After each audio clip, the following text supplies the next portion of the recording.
How's the royal family? I pray that everyone is doing well. Well, my royal family, the shit didn't really hit the fan on this Muller report as shit leak out. I've been saying, the people that I talk on the phone, I haven't said it online. Eventually, we're going to see that whole report, the little shit that they didn't blot it out. We're going to see that shit. We're going to see it eventually. Now, check out this title here. Trump whines that no one warned him about Michael Flynn, but he was warned repeatedly. Trump, he don't listen to nobody. So I'm going to play this first little video. We're going to get deeper into it. Federal judges ordered the release of some of the material withheld when the Mueller report was made public. It's about former National Security Advisor Michael Flynn and a phone call that he had with Russia's U.S. ambassador. Now, this could reveal how others tried to obstruct Mueller's investigation. Paula Reed is at the White House with the latest on this story. Paula, good morning. Good morning. Gail, this is the first time a judge has ordered the Justice Department to reveal portions of the Mueller report that had been kept secret. Mike Flynn and his attorneys say there were multiple instances where people connected to Congress or the Trump administration reached out to Flynn and his team in a way that could have impacted his cooperation with the Russia probe. The public version of the Mueller report reveals that one of those people was one of the president's personal attorneys who reached out to Flynn's team in November 2017 and left a message asking for a heads up if Flynn had any damaging information about the president. Now, Flynn has a recording of that message, and a judge has ordered that a transcript of the message be released to the public. Now, Flynn is currently awaiting sentencing for lying to the FBI about his contacts with Russian officials before President Trump took office. But Democrats are already seizing on these new details to renew their calls for the full unredacted Mueller report to be released to the public. All right, Paula, thank you very much. The president said when Mike Flynn got caught up in this, he said, I feel very badly for him. He might not feel so badly for him now. But this is, the questions of obstruction, there were these 10 instances, and one of them was, do you dangle the potential for a pardon, or do you do things to try to get people not to talk? And so it's fascinating as you focus in on these individual instances. But we'll see if it actually leads to anything. Plus, it'll be interesting to see what he has to say about Michael Flynn now, as you point out. He said, yeah, he felt badly for him. He feels badly until it looks like that you're going to do something that would hurt the president in some way. Yeah, we'll see if they can peel back any more of this redacted portion of the Mueller report. Which makes it even more important that Robert Mueller testify, that we get a chance to hear from him. A lot of people want to hear from him. Yes, they do. Oh, we will hear from him eventually. They doing their little stall tactics, but I'm going deeper. I love going deeper. I love getting juicy shit. Oh, yeah, and Rachel Maddow, she delivered. All right? So let's get into it. Let's just get into it. Shit is juicy. So a federal judge in Washington, D.C. today issued an order that's not very long. It's only this long. And even though it's this short and it's this straightforward, I could not believe it when I first read it. I read it backwards and forwards and convinced myself this isn't what it said. But this is from Judge Emmett Sullivan. He's a Washington, D.C. federal judge. He is the judge in the Michael Flynn case. And in this little order, Judge Sullivan is now ordering the government, the prosecutors in this case, he's ordering them to remove all of the redactions from the Mueller report that have anything to do with the Mike Flynn case. This judge today says take out those redactions and then publish that unredacted version of Mueller's report. Quote, the government is ordered to file on the public docket in this case by no later than May 31st an unredacted version of those portions of the special counsel's report that relate to Mr. Flynn, signed Judge Emmett G. Sullivan. So, plot twist, right? Mueller's report gets released, or gets submitted, right? And then it gets released to the public with redactions and under strange circumstances, right? We now know the Attorney General wouldn't release the summaries from the report, which Mueller's team had written specifically so those summaries could be released to the public. He refused to release those summaries and instead wrote up his own totally misleading characterizations of the report. We have since learned that Mueller and his team were furious about the way that Barr has mishandled their report, their document, their findings. Barr initially suggested that even the redactions in the report were all things that Robert Mueller wanted. It was just purely Robert Mueller's wishes. He later admitted under reluctant questioning that, okay, there may have been conflicts over the redactions and maybe the redactions don't reflect the way Mueller wanted this to come out. Mueller has still not been allowed to testify about his own findings or the handling of his findings by the administration, nor have any members of Mueller's team. The White House is saying they will not allow any witnesses who spoke to Mueller to testify to Congress, nor will they allow any documents about what Mueller found or investigated to be handed over. They've gone so far as to retroactively try to throw a fire blanket over the entire Mueller report, even after most of it was released to the public. They're now claiming the whole thing retroactively is covered by executive privilege, which is a weird assertion, but they're doing that specifically because they hope that gives them an extra tool so they don't have to let any more of it out, so they can try to prevent anybody from testifying about it or talking about it. And in the midst of all that today, surprise, here's Judge Sullivan saying, actually, I order you to release it. I hereby direct you in this court order to remove all the redactions that relate to my case, which is the Mike Flynn case, take all of that out, make this public, you've got 2 weeks. So I know the White House is doing everything they can to try to keep everything secret, to try to, stuff the toothpaste back in the tube. But look at how this is going now.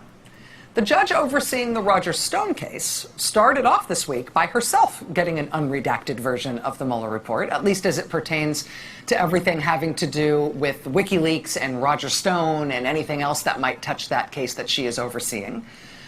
That judge, Judge Amy Berman Jackson, has already had the Mueller report's redactions removed, so she can read the redacted parts as she oversees the Stone case. Now we've got another judge in the same district who's overseeing another Mueller-derived case, the Flynn case, ordering not just that he should get to see the redacted portions that pertain to his case, but he's ordering that we all get to see it too. That stuff has to be released to the public, even before the Flynn case is over, even before Flynn is sentenced. Again, this deadline from Judge Sullivan for the unredacted version of the Mueller report as it pertains to the Flynn stuff, the deadline for that stuff to be released to the public is a couple of weeks before there's even the next status report on Mike Flynn, let alone before he gets another sentencing date. So even before the Flynn case is wrapped, he's saying release everything in that Mueller report, unredact everything in that Mueller report that relates to Flynn. Do it. Court order. I mean, today, literally, as I speak right now, members of the House Democrats in Congress are conducting a marathon live reading of Mueller's report, at least the portion of it that they have been allowed to see, right? The House Democrats started with this at noon. They've been going all day long, reading Mueller's report out loud. They're expected to go through the night and to maybe finish sometime tomorrow morning. That's actually a live shot right now. That's Mary Gay Scanlon. I will say I watched this on and off throughout the day. Shout out to Mary Gay Scanlon, also to newly elected freshman Democrat Val Demings, who's in her second term. They today have both been really, really good readers. They kind of make it sound like an even better movie than you might expect, even given the fact that in the report itself we've got the president's lawyers threatening Mike Flynn in the dead of night and all that melodrama stuff. Some of these readers are very good. But the reason they're reading the report out loud is they're trying to stop the disappearing of this report. It also highlights the fact that not all of the report has been released. Yesterday was the subpoena deadline for the Justice Department to hand over the fully unredacted report to the Intelligence Committee, plus the intelligence information that was turned up in the course of the investigation. The Justice Department did not respond to that subpoena. They did not hand over any of that material. The Intelligence Committee Chairman Adam Schiff said today his committee will meet next week to discuss an enforcement action of some kind in response to the Justice Department defying that subpoena. The question of what happened to the counterintelligence investigation into, among other things, whether the president was acting as an agent of a foreign power, wittingly or unwittingly. That counterintelligence investigation is not really described at all in Mueller's report. The question of what happened to that investigation is becoming increasingly urgent as people wake up to the fact that Mueller appears not to have done it. We're going to have more on that coming up a little later on in the show. But one of the other things Schiff told reporters today is that when his committee meets next week to discuss this enforcement action in response to the Justice Department ignoring their subpoena, one of the other things he says they're going to do at that meeting is that they're going to release the most recent testimony that committee got from Michael Cohen, the president's longtime personal lawyer, who is now serving a federal prison sentence for, among other things, paying nearly $250,000 in hush money to two women right before the 2016 election to prevent those two women from describing alleged affairs with candidate Trump. Today, the president had to release his most recent financial disclosures. It was a nice reminder that the president has, in effect, confessed to his own role in those campaign finance felonies for which Michael Cohen is now serving his prison sentence. At least the president confessed to his role in those felonies to the extent that this time last year, when he put out his financial disclosures, he had to put in an amendment mentioning the payment he made to Michael Cohen to cover that illegal hush money stuff. Those payments which he had previously been both lying about to the public and keeping secret until Cohen's court case forced the president to retroactively add his accounting for his making those payments onto his own financial ledger. And today's financial disclosure from the president is interesting as far as it goes in terms of figuring out how his businesses are going and reading between the lines in terms of him accepting money from foreign governments and stuff.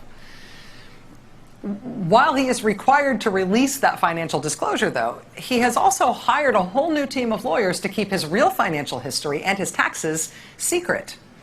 We've been trying to figure out who's paying those lawyers. No one will cop to paying them. We don't know if that's the White House or the RNC or the Trump campaign or the Trump organization or the Trump family. Yeah, right?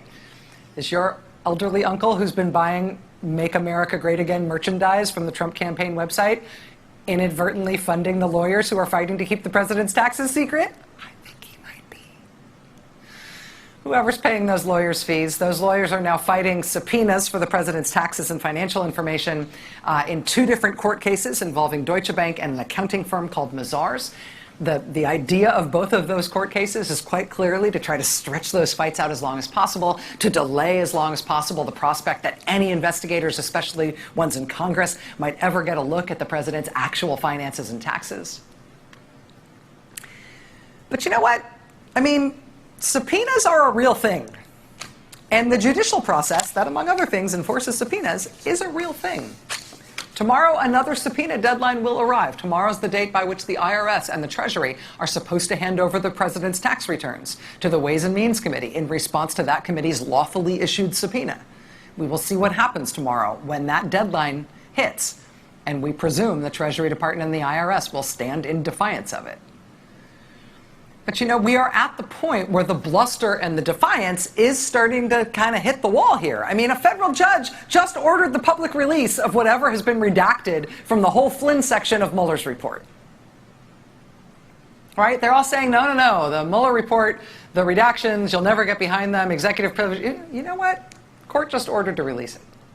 And I know they love the optics and they love the chest-pounding joy of saying they'll defy the Democrats and they'll defy Congress and they'll defy any kind of oversight, right? But now what are they going to do? Are they going to defy a federal judge? Are they going to defy a court order? Really? Stay with us. They taking Hey it there, that Chris far, Hayes from my MSNBC. royal family. They taking it that far. And Trump dismissed Flynn. Trump, it's just a matter of time. You keep being defiant. I don't know who advising you, but they're going to find out about that whole report, and the American people will too as well. And we'll find out about your taxes and how raggedy you've been running your business with your broke ass. It's just a matter of time, Trump, and it is sweet to watch you go down in the flames. Now, I still believe, my royal family, that all this stuff they doing to Trump is nothing more than a public shaming. I don't really think they'll do much of anything, but just to make him wiggle and squirm. Oh yeah, I take joy of it, and I truly believe that Trump will be the president again. I could be wrong. But Trump show like drama, don't he? He like taking you to the edge of that cliff. That's how Trump gets down. It's never boring in Trump's world. Ooh, shit. Trump, this shit is sweet to watch you get dragged. Anyway, my royal family, render your voice with your beautiful divine words. And as always, my royal family, I thank you for your love. I thank you for your support. And with that said, Ashe.